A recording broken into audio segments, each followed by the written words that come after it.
Thomas was waiting at a junction when a bus arrived. "Hello," said Thomas. "Who are you?" "I'm Bertie." "Who are you?" "I'm Thomas. I run this branch line." "So you're Thomas, eh? I remember now. You got stuck in the snow. I took your passengers and Terence the tractor pulled you out. I've come to help you with your passengers today." "Help me," said Thomas. "I can go faster than you." "You can't," said Bertie. "I can," huffed Thomas. "I'll race you," said Bertie. Their drivers agreed to the race going ahead. The station master said, "Are you ready? Go." Thomas never could go fast at first, and Bertie drew in front. "Why don't you go fast? Why don't you go fast?" called Annie and Clarabelle. Wait and see," hissed Thomas. "He's a long way ahead," they wailed. But Thomas didn't mind. He'd remembered the level crossing.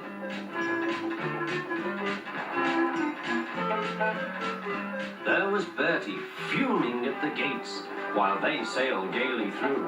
"Goodbye, Bertie," called Thomas.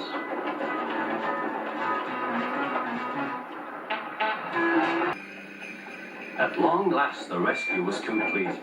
Percy took the tired workmen home. Terence said goodbye to Mrs. Kindly and promised to take care of her cottage as he watched them all set off.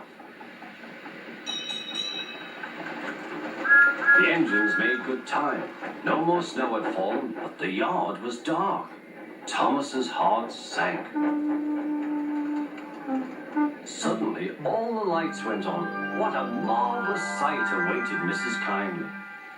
"Well done," said the Fat Controller. "I'm really proud of you all." Mrs. Kindly especially thanked the smaller engines.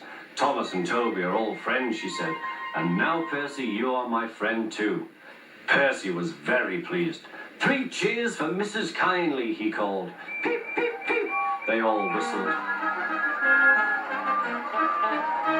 "We wish you a Merry Christmas. We wish you a Merry Christmas. We wish you a Merry Christmas and a Happy New Year." Thomas the Tank Engine and his friends thought it was the best Christmas ever, and Mrs. Kindly could think of nowhere she would rather live than here with them on the island of Sodor.